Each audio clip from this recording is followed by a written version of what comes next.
Okay, cool. Hi all. I'm here today to talk to you about how to spot bad links within a link profile. My name is Gareth Hoyle, and I'd just like to categorically state that I am not a content marketer. Links get rankings. You can find me on Twitter at @search_magician. So what makes me think that you guys should trust me when I tell you how to spot a bad link? Well, to start with, I probably put most of them links there. I own an agency called Manual Link Building. I also own an agency called SEO Outsourcing. We're a team of around 200 people around the world. We've got a presence in 5 countries, and yeah, that's our bread and butter. What I'm also is one of the co-founders of a product called Link Risk. Hopefully you've come and spoken to us in the Expo area. If you haven't already, please come and have a chat with us. It's something we're really excited about as link profile management really is becoming very important. So between all our companies, we're probably one of the biggest providers of search signals in the UK and possibly beyond. I've been running the link building agency for around 8 years. With my co-founders in Link Risk, we've got over 20 years experience of link building. So we like to think we know what we're talking about. So I'd like to... That didn't format very well, did it? Sorry. I'd like to start by sort of setting the scene of where we are. So the last 2 years really have been bad years for blatant SEO. Google really is clamping down very hard on us. So where were we? So if we look at the pre-first quarter of 2012, the basic strategy was throw as much stuff as you can. Some counted, some didn't. But you know what? If you threw enough of the right stuff, you got the rankings, you got the traffic, you made your money. Something changed. Penguin. Penguin is a penalty or filter aimed specifically at links and aggressive SEO techniques. Sorry, guys. It was designed specifically to dull the effect of people chasing the algorithm. And you know what? It caused link penalties. Matt Cutts sure looked smug in them videos, didn't he? So where were we? So Google sent a wave of unnatural link warnings. If you're any good at SEO, you will have got one. The beauty of this is that we actually now have a much more formal procedure to get out of these link penalties. It's not quick and it's not easy, but it can be done. But don't rest on your laurels, they are still sending them. If you think we had Penguin 2 last week, there's been rumblings in the jungle about a Google update yesterday. So this really is current stuff, guys. So the problem we all now face. Can I apologize about my formatting on my slides? They worked on my machine.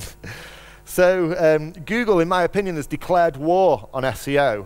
And it's a problem that we all face, irrelevant of the color hat that you wear. For the record, I wear a dark gray one. My clients rank. The problem is that links are still the signal. Of course, if you write great content, create great products, everyone will naturally link to you. Yeah, of course they will. The problem Google has is that we are the signal. Google needs us. Because of the work that we do, it helps them to tweak the algorithm. We help websites gain more exposure online. And at SMX in March, Matt Cutts actually came out and said that links are going to continue to be the signal for the foreseeable future. I personally opened a bottle of champagne that evening. So I want to give you a warning about sheep. So the hardest part is this. What do we do now? If we can't link the old way and we're not picking up natural links, how are we going to get our sites ranked? Well, firstly, don't believe all you read. Don't be a sheep. Just because someone says, don't do this, you stop building links. Yet, I can give you many case studies where all link types still work. They just come with an additional layer of risk attached to them. So all I seem to sell these days is guest posts and infographics, which is great because it's a defensive link strategy and it's easier to justify to the client what we've spent their budget on. The problem is that these will soon be in a link filter because if you go back over every link strategy that's been around, they eventually end up filtered. So, what's left? Of course, we've got paid links, banned, unless you Google. We can give bloggers gifts. Of course, this is frowned upon now, unless you Google. Infographics, advertorials, and getting exposure in national and local press. Banned, unless you Google. I'm getting very cynical as I work longer in SEO. So I guess what we've come to the conclusion of is that every link comes with a risk, and it's all about how you manage that risk and the balance within your link profile. So what was our response to Penguin? Well, if I'm honest with you, over the last couple of years, we've had a roller coaster ride as a link building agency. Overnight, 80% of my product portfolio was wiped out. Overnight, 10,000 of my beautiful blogs were de-indexed. We had to delete the other 30,000 because if they've noticed the footprint and taken 25%, how can I keep being risky and selling on what is effectively bad sites? So we started gathering data. So we need to try and understand what the link risk of every link we place or we're going to place is. So this is data from Sunday, so it's already out of date. But in our data set at the moment, we've got 20 million domains. Of them 20 million domains, I can tell you the categorization of 14.7 million of them. We've got 36 million keyword profiles with over 12.2 million unique keywords. We've got a hell of a lot more keywords than that. We've just not got round to scanning them yet. So Google has left us confused and bewildered. They've hidden very well what they consider a bad link.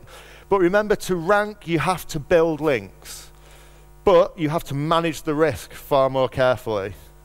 So how do we manage the risk within our link profile? Well, this is how I do it. This is SEO. It's an opinion. It's an industry built on opinion. So you can take my opinion and listen, or you can ignore it. That's up to you. But what I would do is I'd audit what I already have. If you haven't got the experience, pay someone. Funnily enough, we can help you. But audit your links with someone that understands link building. And then determine what's risky and what do we need to remove to rebalance our profile. So where do we get our link data from? Personally, we love Majestic. It just works. Look at the... Sorry, 1 minute. So we also use Webmaster Tools data as well. There's obviously Ahrefs, there's Moz. Personally, we like Majestic, but each to their own. So Majestic will give you much more detail than say, Webmaster Tools will, because they're not Google. They're not trying to hide stuff from us. And you can download this link information or use Open Apps, which is Majestic's OAuth software, which again, I can highly recommend. So we've decided that we have signals of risk, so what should we be looking for when we're looking at risk within sites? Okay, let's start with the basics. As you can see from the graph, this guy is having a shit week. Look at that.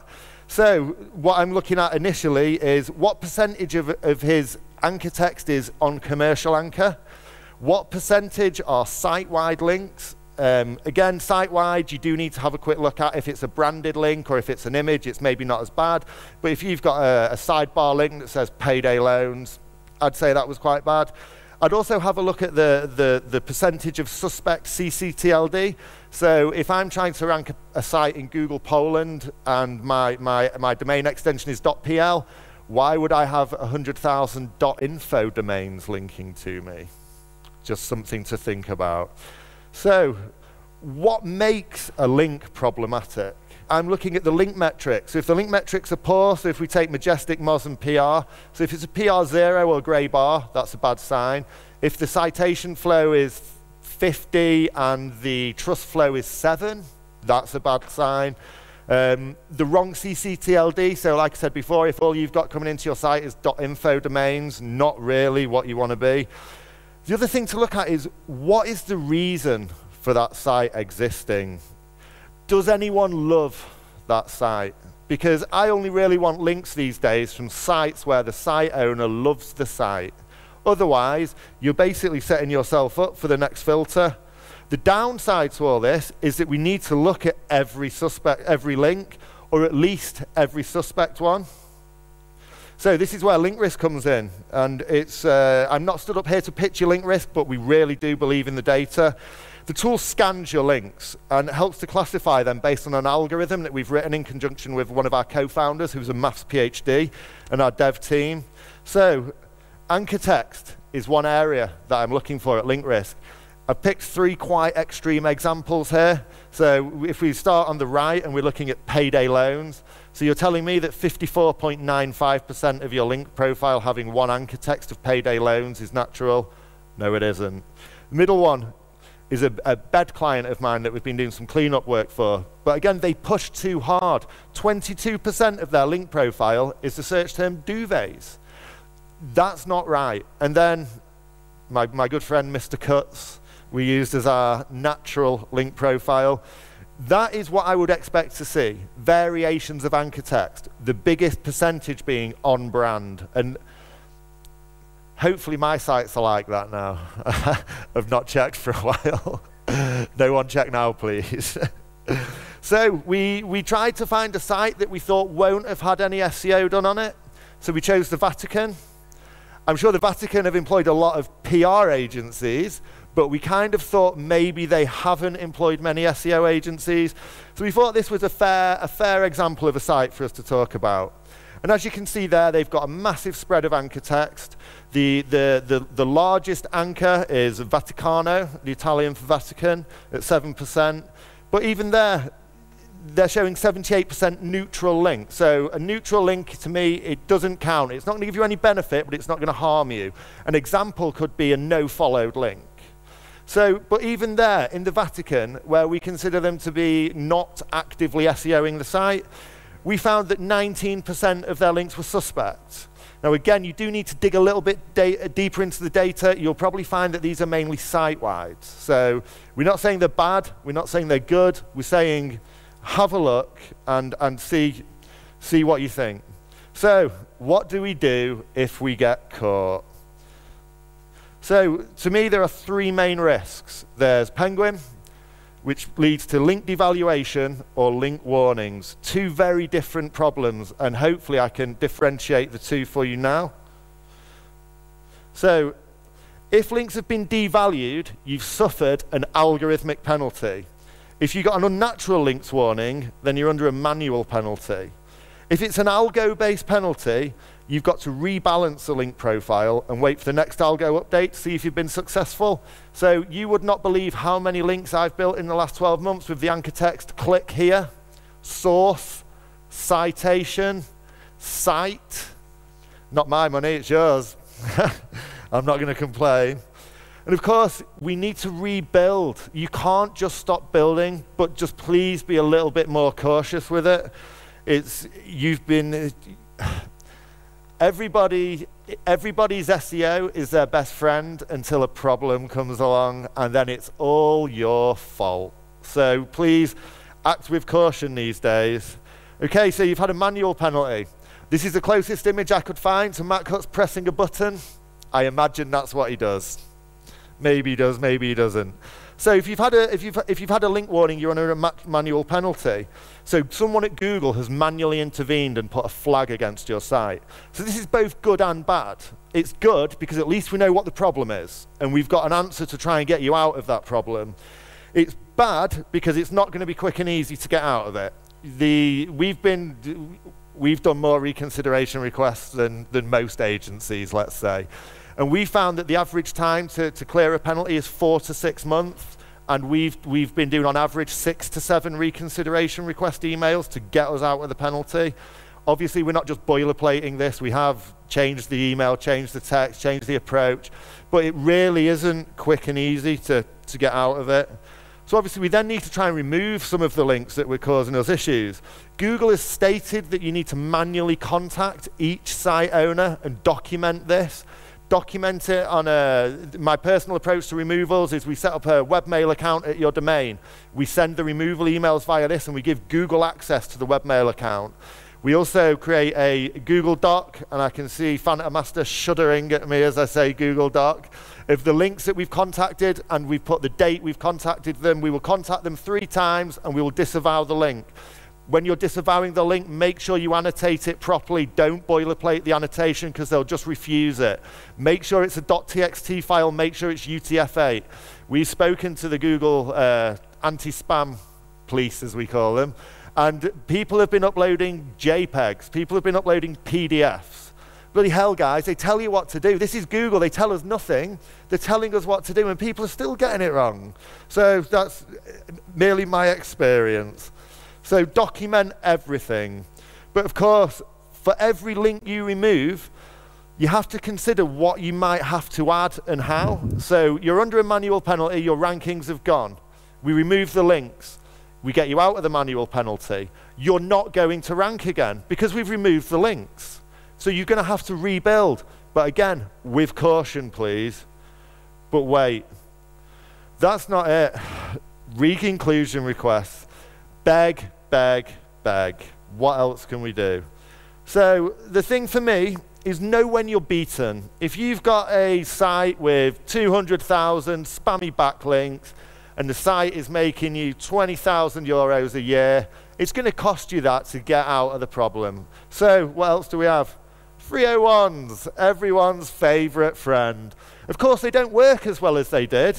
But I suggest you ask the casino and finance spammers, and I'm sure they'll give you a different opinion. Please beware what passes on 301 redirects now, because the landscape has changed slightly. That's me. Come and say hello. You can find me on Twitter, @search_magician. You can find my two main money sites, uk.manuallinkbuilding.com and linkrisk.com. I'm sure you will find many other sites on the internet with my name on. If you can just look at these two, that would be great. Any questions? No? I think that all the questions will move to the Q&A as... Okay, cool. Yeah, so Thank you.